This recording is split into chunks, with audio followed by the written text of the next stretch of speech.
Hello दोस्तों, good afternoon. नमस्कार। आप सभी का जो है एक बार फिर से बहुत बहुत स्वागत है आप सभी के अपने यूट्यूब चैनल परीक्षा की शिक्षा में। उम्मीद करता हूँ, आशा करता हूँ आप सभी जो है स्वस्थ हैं, कुशल मंगल है, अपनी तैयारी जो है बहुत ही बढ़िया तरीके से आप सभी लोग कर रहे हैं। ठीक है, तो जो भी क्लास में फर्स्ट टाइम आए हैं, पहली बार आए हैं, नए हैं, उन सबको बता दें कि हमारे चैनल पे आपकी जो UP triple S C PET exam 2025 की जो आपकी तैयारी साथ ही रेगुलर बेसिस पर जो डेली करवाई जाए, तो जिससे भी तैयारी पूरी करनी है, कंप्लीट करनी है, चैनल को जो है सब्सक्राइब करके आप लोग हमारे साथ जुड़ जाइएगा। देखिए, क्लास का समय देखिए इंपॉर्टेंट है। जीके जीएस की जो क्लास है सुबह 10 बजे डेली आप सभी को देखने को मिलती है। रीजनिंग और मैथ्स की क्लास जो है दोपहर को 3 बजे देखने को मिलती है। हिंदी और जनरल अवेयरनेस की क्लास जो है शाम को 7 बजे आप सभी को हमारे चैनल पर देखने को मिलती है। आप सभी को इसी टाइम पर क्लास से जुड़ के अपनी तैयारी को साथियों पूरा और कंप्लीट करना है। ठीक है, नीचे डिस्क्रिप्शन में आप सभी को इंस्टाग्राम टेलीग्राम का लिंक मिलेगा, तो आप हमें इंस्टाग्राम फॉलो करेंगे, टेलीग्राम चैनल को आप सभी लोग ज्वाइन करेंगे। टेलीग्राम चैनल पे क्या है, डेली बेसिस पर आप सभी को क्लास का अपडेट, आपको एग्जाम का अपडेट जो साथियों देखने को मिल जाएगा। ठीक, क्लियर है सभी को? तो आप लोग टेलीग्राम चैनल को तो ज्वाइन कर लीजिएगा। एग्जाम की बात करें तो 6 और 7 सितंबर को आपका एग्जाम है, तो ये बात आप सभी लोग याद करके रखिए। ठीक है, चलेंगे क्लास स्टार्ट करेंगे। पहला क्वेश्चन आपके सामने दिया गया। क्लास स्टार्ट करने से पहले सभी से रिक्वेस्ट है कि जिसने अब तक क्लास को लाइक नहीं किया लाइक करेंगे, शेयर नहीं किया शेयर करेंगे, और जिसने अभी तक चैनल को सब्सक्राइब नहीं किया चैनल को सब्सक्राइब करेंगे। ठीक, क्लियर? अब आते हैं क्वेश्चन पे। पेन और कॉपी लेके हमारे साथ बैठा बैठा कीजिए और अपने जो क्वेश्चन है उसको हमारे साथ साथ सॉल्व करने की कोशिश कोशिश कीजिए कि आप जो क्वेश्चन है हमसे पहले सॉल्व कर दें। ठीक है, निम्नलिखित में से कौन सी संख्या एक अभाज्य संख्या नहीं है? ठीक है, निम्नलिखित में से कौन सी आपकी एक अभाज्य संख्या नहीं है? अभाज्य संख्या। ठीक है,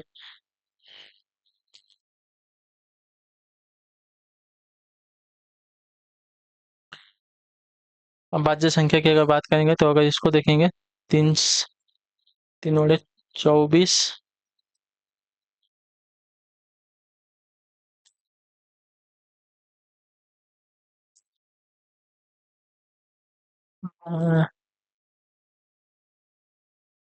ये भाज्य है, ये भी आपकी भाज्य संख्या है, ये भी आपकी भाज्य संख्या है, लेकिन ये आपकी अभाज्य संख्या है। ठीक है, क्लियर से को इसके बारे में?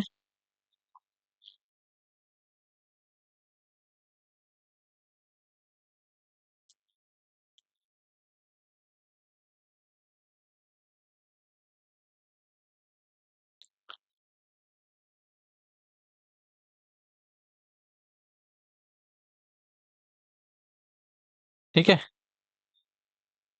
देखिए, ये आपकी अभाज्य संख्या नहीं है। ठीक है, ये आपकी जो है अभाज्य संख्या नहीं है, ये आपकी अभाज्य संख्या है। ठीक है, ये आपकी अभाज्य संख्या है, ये भी आपकी अभाज्य संख्या। ठीक है, अभाज्य संख्या है। ठीक है, मतलब जो है किसी से डिवाइड नहीं हो सकती। 281 किसी से डिवाइड नहीं होगा, किसी से भाग इसका नहीं जाएगा पूरी की पूरी तरह। 409 भी जो है पूरी की पूरी तरह से किसी से भी भाग नहीं जाएगा। आप चाहिए तो भाग दे के देख लीजिए, नहीं जाने वाला। ठीक है, 541 को भी आप भाग दे दीजिए, किसी ना किसी से नहीं जाएगा। ठीक है, या तो खुद से कटेगा, यानी कि 541 से कटे, या तो एक से कटेगा। ठीक है, लेकिन 437 की बात करें तो 437 जो आपका 19 से पूरी की तरह डिवाइड हो जाएगा। ठीक है, भाग चला जाएगा, यानी कि 437 जो आपका एक अभाज्य संख्या नहीं है। ठीक है, ये बात याद रखिएगा। 437 जो आपका 19 से भाग चला जाएगा। ठीक, अगला क्वेश्चन देखेंगे साथियों, आपका 32वां प्रश्न। उत्तर दीजिएगा 8 जगह। दो मतलब 2143, यानी कि 2143 को 38 से विभाजित करने पर भागफल क्या होगा? चलिए भाग दीजिए। 2143 को अगर 38 से भाग देते हैं, ठीक है, 38 से भाग देते हैं, यानी कि एक बार बंद हो जाएगा, मतलब 8 तरीके 24 होता है, और 3 7 तरीके 21 होता है। यानी कि 6 से, पहली बार में तो 6 से जाएगा, 6 से भी नहीं जाएगा। 6 से देखते हैं, क्योंकि यहाँ पे 6 तो दिया नहीं है। 5 से, पहली बार में तो 5 से जा रहा है, चलिए 5 से देखिए, सब में 5 5 है ना, 5 5 से देखते हैं। तो 5 बड़े 24, ठीक है, 5 बड़े 24 हासिल 2 लगाए, 5 × 15, 15 और 2 17। ठीक है, ये आपका जीरो हो गया। 11 में से 7 गया 4, ये आपका जीरो, ये आपका 3 बचा। ठीक है, अब कितनी बार जाएगा तो देखते हैं। सबसे ज्यादा बार जाएगा। ठीक है, सबसे ज्यादा बार यहाँ पे क्या है, 7 है, तो 7 से देख के देखते हैं। 7 7 बड़े 56 होता है। ठीक है, 56 को 6 हासिल 5 गया, और 7 का 7 तरीके 21 हो गया। 21 और 5 कितना हो जाएगा? 21 और 5 आपका 22 23 24 25 26। कुछ तो गड़बड़ है।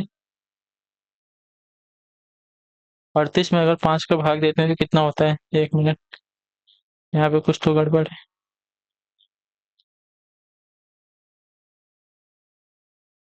कितना हो गया? पाँच, अच्छा सॉरी। यहाँ पे गलती थी आपकी। पनवड़े 40, ठीक है, पनवड़े 40, मैंने इसमें भाग दिया, सॉरी गलत हो गया था। पनवड़े 40 हासिल कितना लगा?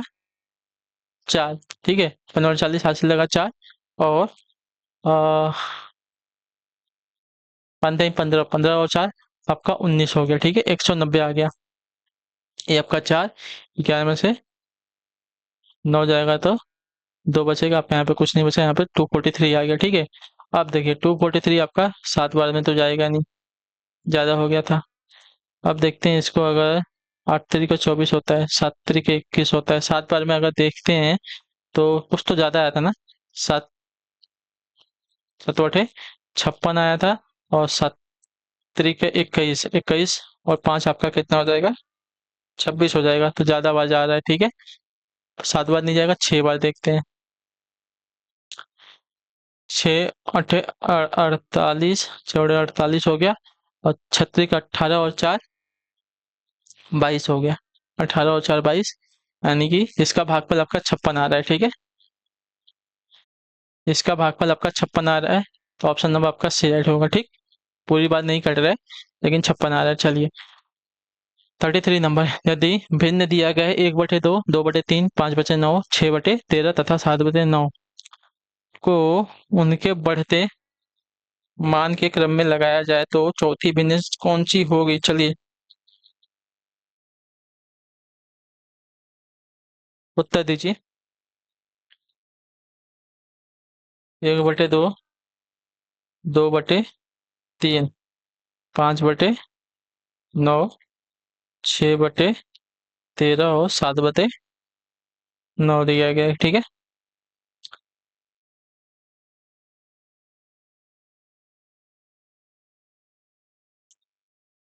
और इसका सरलीकरण कर लेंगे, मतलब निकाल लेंगे तो आपका हो जाएगा, इसका 0.50 हो जाएगा, इसका अगर करेंगे तो आपका 0.67 हो जाएगा, और इसका करेंगे तो आपका हो जाएगा साथियों 9 और है ना, तो इसका हो जाएगा 0.56 हो जाएगा।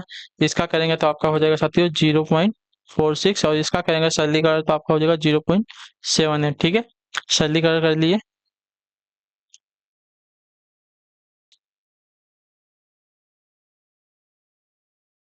चलिए सरलीकरण कर लिए तो हमको इतना हो गया।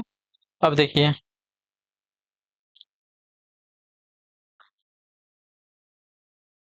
अब इसको, ये जो मान आया इसको बढ़ते क्रम में लिखना है, ठीक है।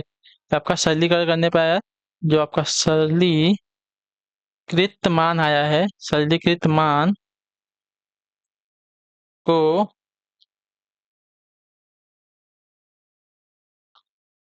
बढ़ते क्रम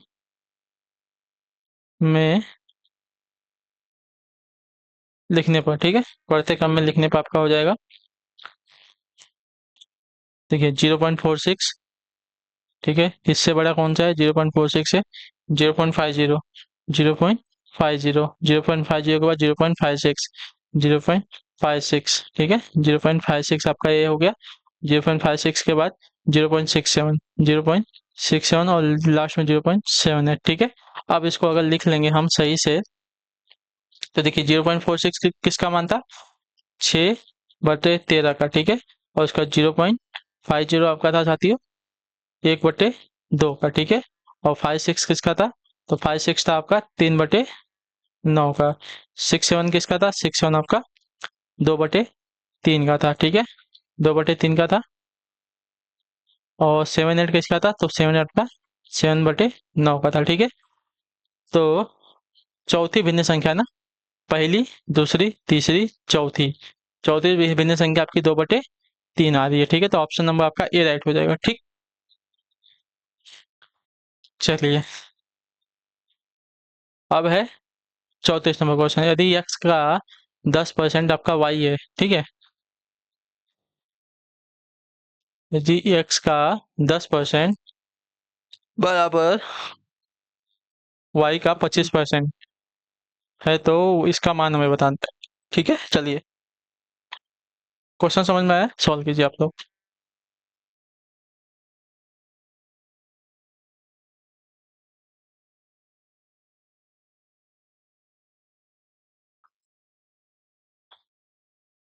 चलिए।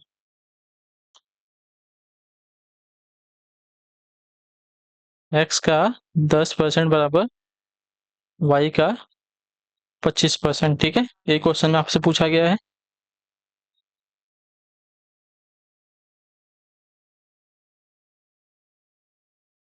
ये पूछा गया है ना।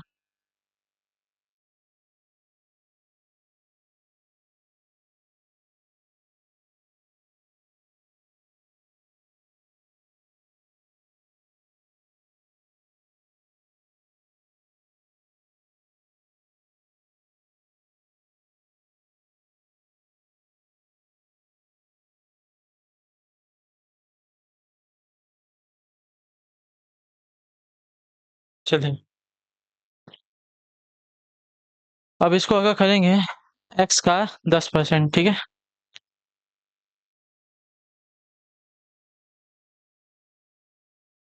एक्स का 10%, इसका मतलब हो गया, ठीक है।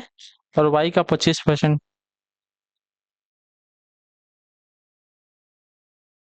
ठीक। क्लियर। चलिए, इससे दोनों तो कट जाएगा। एक्स बटे में वाई आ जाएगा। एक्स बटे में यानी कि 10 बटे में, सॉरी, 25 बटे में 10। ये ऊपर है तो इधर चला जाएगा ना, नीचे चला जाएगा। तो 25 बटे में 10 हो जाएगा। यहाँ पे ऊपर है तो नीचे आ जाएगा इसके, ठीक है। क्लियर सबको। तब देखिए, ये आपका 10 हो गया। 5 से काटेंगे, 5 दूनी तो 5 5 25, 5 दूनी 10, यानी कि यहाँ पे अगर देखा जाएगा तो एक्स बट अनुपात वाई दिया गया है, तो 5 अनुपात, यानी कि एक्स की वैल्यू आपकी 5 आ जाएगी, ठीक है। एक्स की वैल्यू, अच्छा, रेशियो निकालना था। एस रेशियो वाई, तो एस रेशियो आपका 5 रेशियो 2 आ गया है, ठीक है। क्लियर सभी को। चलिए, क्लियर है। चलिए, अब है 35 नंबर क्वेश्चन। क्या देगा? जब एक संख्या के 60% का 60 घटाया जाता है तो परिणाम आपका 60 होता है, तो वह संख्या कौन सी है, ठीक है। चलिए, बहुत इजी क्वेश्चन, थोड़ा सा देखिए। मान लेते हैं कि वो संख्या हमारी एक्स है, ठीक है। माना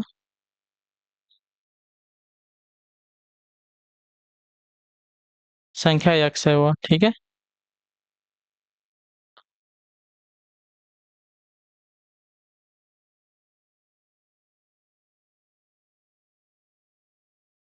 इस संख्या का 60%, ठीक है, इस संख्या का 60% से 60 घटाया जाता है तो परिणाम क्या होता है आपका? 60 आता है, ठीक है।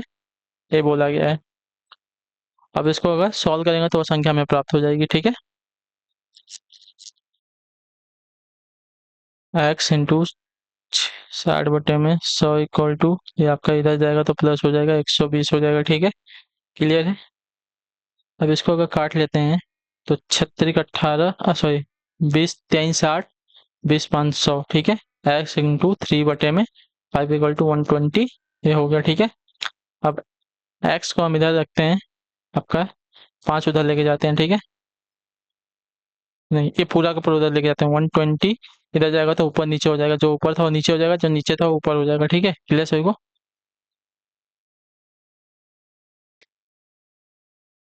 चलिए, आप इसको अगर सॉल्व कर लेंगे तो हमको आंसर मिल जाएगा।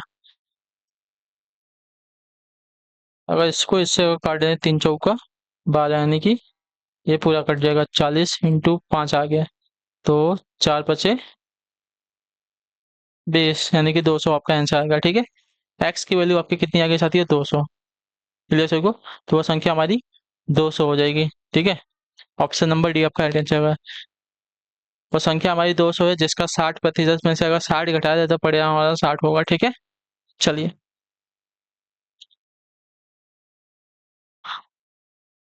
56 नंबर, सही क्रम में सजाएं, ठीक है। दही है, घास है, मक्खन है, दूध है, गाय है।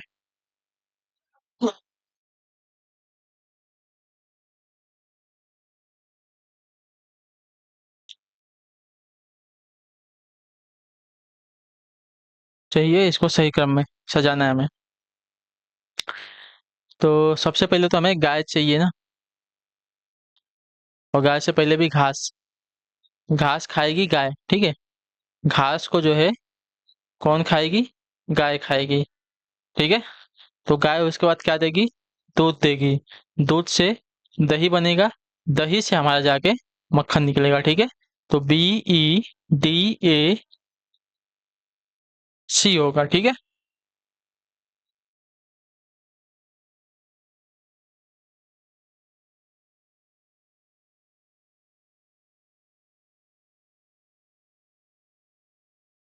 एक मिनट, गलत हो गया सॉरी। एक मिनट, ये गलत हो जाएगा। गाय जो है घास को खाएगी पहले, ठीक है। गाय जो है घास को खाएगी, उसके बाद क्या करेगी? दूध देगी। दूध से हमारा दही बनेगा। दही से हमारा क्या है? मक्खन बनेगा, ठीक है। यानी कि EBDAC होगा। EBDAC ऑप्शन नंबर आपका ये वाला राइट हो जाएगा, ठीक।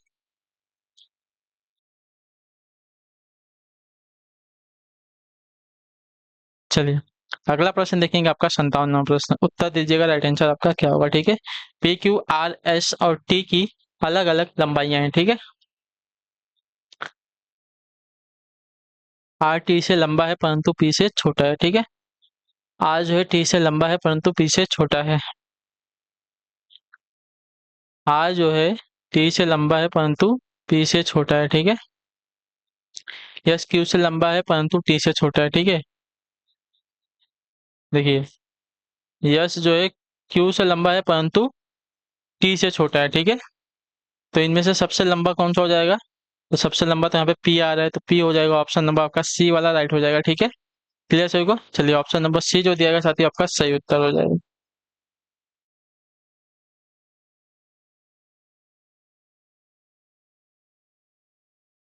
अगला प्रश्न आपका 58वां प्रश्न। उत्तर देने की कोशिश कीजिएगा, राइट आंसर आपका क्या होगा, ठीक है। चलिए देखिए क्या पूछा गया है। निखिल जो कि रमन का पुत्र है, ठीक है। निखिल जो कि रमन का पुत्र है, ठीक। रमन का पुत्र आपका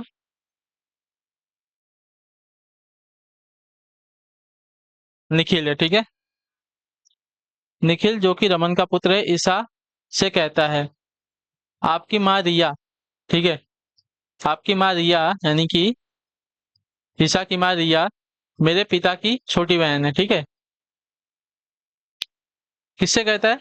ईसा से कहता है कि ईसा की जो माँ है, अच्छा, ईसा की जो माँ है रिया, ईसा की माँ जो रिया है, ईसा की जो माँ है रिया मेरे पिता यानी कि निखिल के पिता की छोटी बहन है, ठीक है। निखिल के पिता की छोटी बहन है, ठीक है। क्लियर सभी को? और मेरे पिता सुरेश की दूसरी संतान है, ठीक है। सुरेश की दूसरी संतान है, ठीक है। सुरेश की दूसरी संतान है, ठीक है। ये इसके पुत्र हो जाएंगे, पुत्र और पुत्री हो जाएंगे। ईसा का सुरेश ईसा सुरेश का ईसा से क्या संबंध? सुरेश का ईसा से क्या संबंध होगा ना? तो सुरेश की पुत्री रिया होगी और रिया की पुत्री आपकी ईसा है, ठीक है। तो ईसा की माँ के पिता आपके सुरेश हैं, ठीक है। ईसा की माँ के पिता रिया के पिता हमारे जो है सुरेश है, ठीक है। रिया के पिता सुरेश है। तो आपके पिता के पिता आपके क्या लगेंगे? आपके सॉरी, आपकी माता के पिता आपके क्या लगेंगे? नाना लगेंगे। तो आपका नाना वाला संबंध होगा यहाँ पे, ठीक है। क्लियर सभी को? तो ऑप्शन नंबर हमारा जो डी दिया गया साथी आपका राइट आंसर होगा।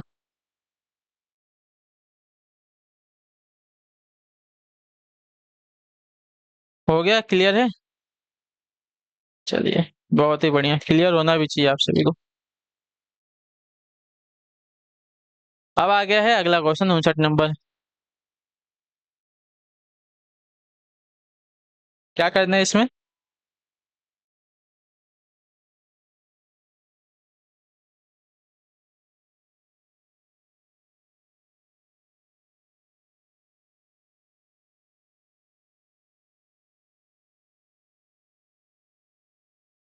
5 का 125 देगा, 432, 3 का 27, 2 का 8 दिया गया। तो 5 5, हाँ, कुछ तो अलग है इसमें, देखना पड़ेगा। देखिए, 5 का क्यूब हमारा 125 किया है, ठीक है। क्लियर सभी को? 3 का क्यूब हमारा तिंतली का 9, नौतरी का 27 किया है, ठीक है। दो का क्यूब देखेंगे तो दो दूनी के चार, चार दूनी के आठ किया है, ठीक है। ये तीन तो हमारे सेम है, लेकिन यहाँ पे क्या किया है, चार का क्यूब हमारा ना, तो चार का क्यूब हमारा 64 होगा, लेकिन यहाँ पे 32 दिया गया है, तो हमारा बी वाला अलग हो जाएगा, ठीक है। क्लियर होगा, बी आपका भिन्न है, यहाँ पे अलग है सबसे।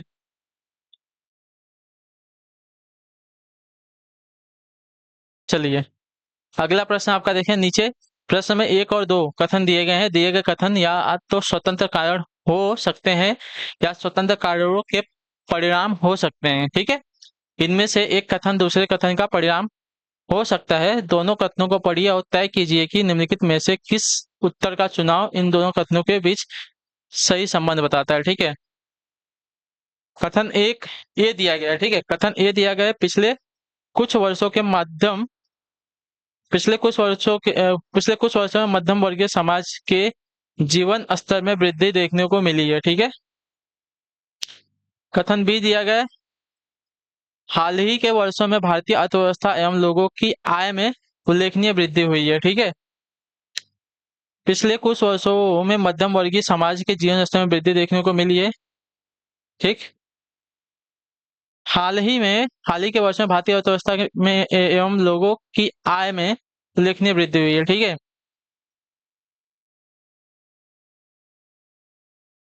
देखिए आपका जो सही होगा, यदि कथन बी का कारण है, यदि कथन बी कारण है तो कथन ए उसका प्रभाव है, ठीक है। देखिए चूंकि भारतीय अर्थव्यवस्था तथा लोगों की आय में उल्लेखनीय वृद्धि हुई है, इस कारण पिछले कुछ वर्षों में मध्यम वर्गीय समाज के जीवन स्तर में वृद्धि देखने को मिली है, ठीक है। यदि कथन बी कारण है तो कथन ए उसका क्या है, प्रभाव है, ठीक है। चलिए तो इसी के साथ जो आपकी क्लास है आज की यहीं पे पूरी होती है, कंप्लीट होती है। उम्मीद करता हूँ आपको क्लास जो साथी अच्छी लगी, पसंद है तो अपना जो फीडबैक है क्लास का नीचे कमेंट में बताइएगा। क्लास अच्छी लगी क्लास को लाइक कर दीजिए, चैनल पहले और चैनल को सब्सक्राइब कर लीजिएगा, और अपनी तैयारी को आप लोग बहुत ही बढ़िया तरीके से करिए, ठीक है। हम आपसे मिलते हैं आपकी अगली क्लास में, तब तक के लिए टाटा बाय बाय, जय हिंद जय भारत। आपसे क्लास से जुड़ने के लिए बहुत बहुत ही धन्यवाद साथियों आप सभी का।